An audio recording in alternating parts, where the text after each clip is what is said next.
BJP के fire brand नेता नीतीश राणे लगातार उद्धव ठाकरे पर हमलावर रहते हैं। ऐसे में आज उद्धव ठाकरे के 64वें जन्मदिन के अवसर पर उन्होंने एक बार फिर से अपने अंदाज में खिल्ली उड़ाकर अपने स्टाइल में उनको जन्मदिन की बधाई दी। महाराष्ट्राच्या आधुनिक औरंग्याचा वाढदिवस, ज्या औरंग्याने स्वतःच्या आई वडिलांना पण सोडलं नाही, स्वतःच्या सख्या भावाला आणि नातेवाईकांना सोडलं नाही, तेच तंतोतंत गुण या आधुनिक औरंग्याने घेतलेले आहेत।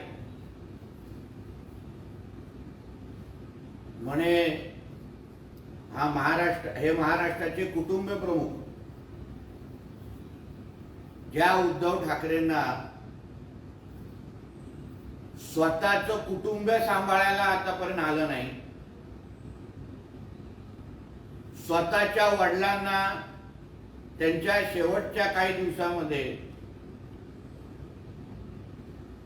प्रॉपर्टी आणि राजकारणासाठी छळलं,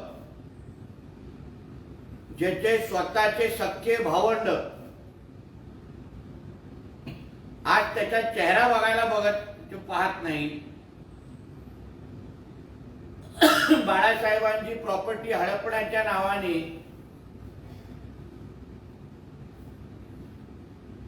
स्वतःच्या सख्या भावाची काय अवस्था केली आहे हे कोर्टामध्ये चाललेल्या केस नंतर आपल्याला कळेल। चुलत भावाला जाहीर पद्धतीने हिणवणारा हा महाराष्ट्राचा कुटुंब प्रमुख कधीच होऊ शकत नाही। स्वतःचं कुटुंब पहिलं उद्धव ठाकरेंनी सांभाळावं। दोन्ही मुलं वाया गेलेली आहेत, एकावर महिलेला अत्याचार आणि छळण्याचा आणि बलात्काराचे आरोप आहेत,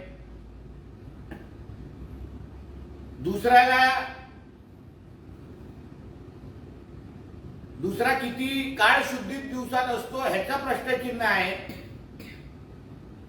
म्हणून जो स्वतःचं कुटुंब हाताळू शकत नाही, सांभाळू शकत नाही, राखू शकत नाही, तो महाराष्ट्राचा कुटुंब प्रमुख कसा होईल ह्याचं उत्तर जरा संजय राजाराम राऊत आणि ह्यांच्या उद्धव ठाकरेच्या समर्थकांनी द्यावं। अशा आधुनिक औरंग्या जो आज महाराष्ट्रातल्या हिंदू समाजाच्या विरुद्ध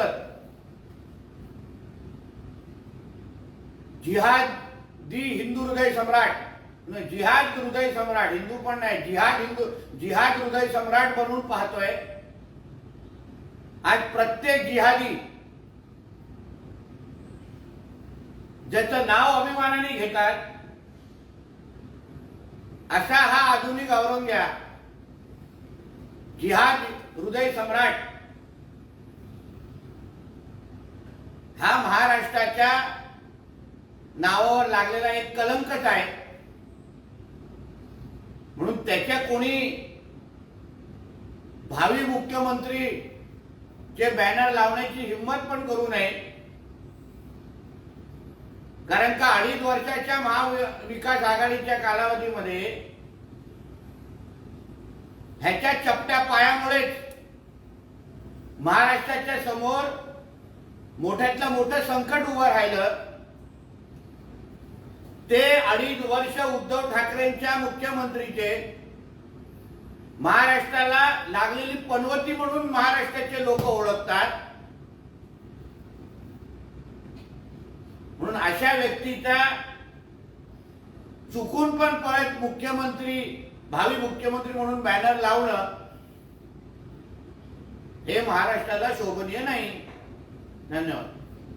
बोला साहेब,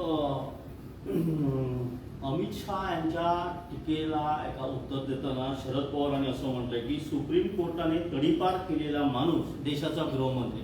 मी त्या मोठ्या लोकांच्या विषयामध्ये बोलू इच्छित नाही। उद्धव ठाकरे मुख्यमंत्री होणार ही लोकभावना आहे असं संजय राऊत म्हणतायत. मातोश्रीची भावना ही म्हणजे महाराष्ट्राची लोकभावना नाही, आणि ते पण मातोश्रीच्या 3ऱ्या माळ्याची ती भावना आहे. त्याला तुम्ही लोकभावना म्हणू शकत नाही. आमच्या आदरणीय देवेंद्र फडणवीसजींना पावसाळ्यात उगवलेली छत्री बोलण्या अगोदर हा संजय राजाराम राऊत पावसाळ्यात जे गंबूट घालतात, जे प्रत्येक जण पायात टाकून सगळीकडे चिखलामध्ये फिरतात, अशा पद्धतीच्या पावसाळ्यातल्या गंबुटाने आमच्या देवेंद्र फडणवीस साहेबांवर टीका करण्याची आणि थोबाड उघडण्याची हिंमत पण करू नये. तुझ्यासारखा नाक्यावरच्या छपरीने अशा मोठे आणि अनुभवी आणि विद्वान माणसाबद्दल बोलणं हे तुला काही शोभत नाही.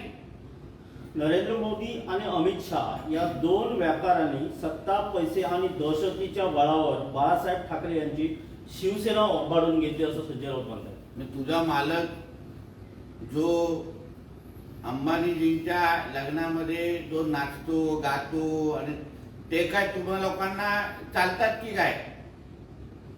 आज मोदी साहेब आणि अमित शहाजींमुळे महाराष्ट्रामध्ये जो कानाकोपऱ्यामध्ये जो विकास सुरू आहे, आज मोठ्या प्रमाणामध्ये महाराष्ट्रामध्ये निधी येते आहे. केंद्र सरकारच्या माध्यमातून जो मोठे प्रकल्पात राज्यामध्ये सुरू आहे आणि त्याच्यामुळे आज महाराष्ट्रामध्ये गुंतवणूक वाढते, रोजगार वाढतोय. म्हणून ज्या मोदीजींच्या आणि अमित शहाजींचे आभार मानले पाहिजे, ते त्यांच्यामुळेच आज महाराष्ट्राची प्रगती होते आहे. आवाज इंडिया टीवी न्यूज़ चैनल को लाइक, शेयर और सब्सक्राइब जरूर करें.